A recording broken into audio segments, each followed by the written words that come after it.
Hey swimmers, so in this video we are going to be unpacking breathing. Now in our clinics, in our private lessons, if you look across social media and YouTube, one of the most common things is how to actually breathe properly. Now if you think about in swimming, breathing is a very awkward movement pattern. If we think about it, our eyes are looking down at the bottom, and then what we want to do is tip our head to the side and breathe. It's a very, very awkward thing. Then on the other side of it, we also want to get in as much oxygen as possible into our lungs so we don't feel like we're dying when we're swimming. That's why snorkel swimming is a lot easier than normal swimming and breathing to the side, because we have that straight direct line with oxygen. So if you're working on your body position, if you're doing some drills, that's okay. You can use your snorkel for that. But unfortunately, we can't race with a snorkel, so we have to be able to breathe and get that oxygen in. So in this video, we're going to be unpacking breathing. Now, the first thing we want to think about in swimming is whenever our head is tipping to the side when we're breathing, we actually have a pocket of water coming over our face. So if you're lacking confidence in breathing or you're finding it hard to get that air in, the first thing I want you to understand and have your confidence in is when your head is tipping to the side like this, what's actually happening is there's a bow wave that comes over our head. That's if our head is in the right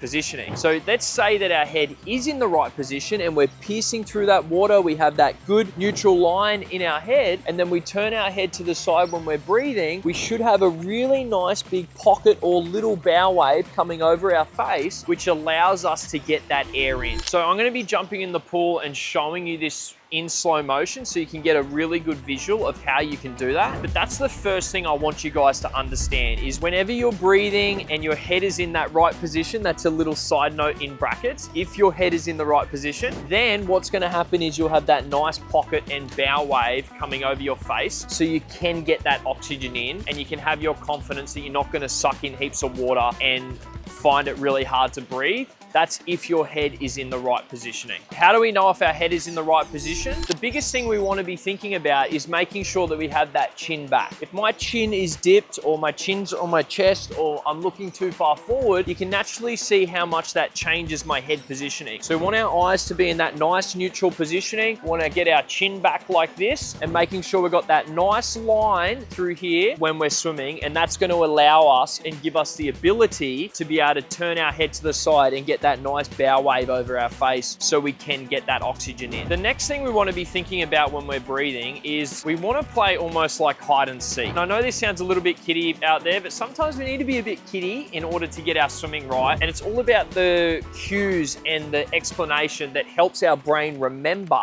what we need to do. So when I say hide and seek, what we don't want to be doing is looking up to the heavens when we're breathing and seeing what's going on in the sky, or looking at the roof in the pool if we're in an indoor pool. What we want to be doing is making sure that when we breathe, we're keeping one goggle in the water when we're breathing. We don't want to be looking up at the sky when we're breathing and getting that big separation, the shoulder like this when we're breathing. What we want to be doing is making sure we've got that nice neutral head position, and then all we do is turn our head to the side like this when we breathe. We should have one of our goggles in the water, because that's really going to help us minimize that drag and making sure that our head is in that optimal positioning. So what's going to happen is if we look over here, we're going to get that big split in our kick. We're going to get that core breakdown. We're not going to have that really good forward travel movement when we are swimming. So that's really, really important to understand. And that's why we're trying to nail in this breathing when we are swimming. So I'm going to be showing you practically on what this looks like in the water. So let's go over into the water now, have a look so you can go and implement it yourself into your training. Let's head into the pool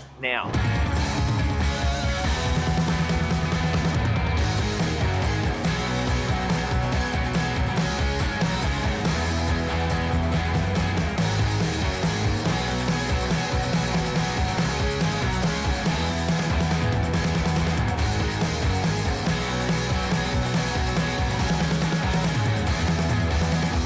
You guys can now use this yourselves, go out and get to work. We'll see you in the next video.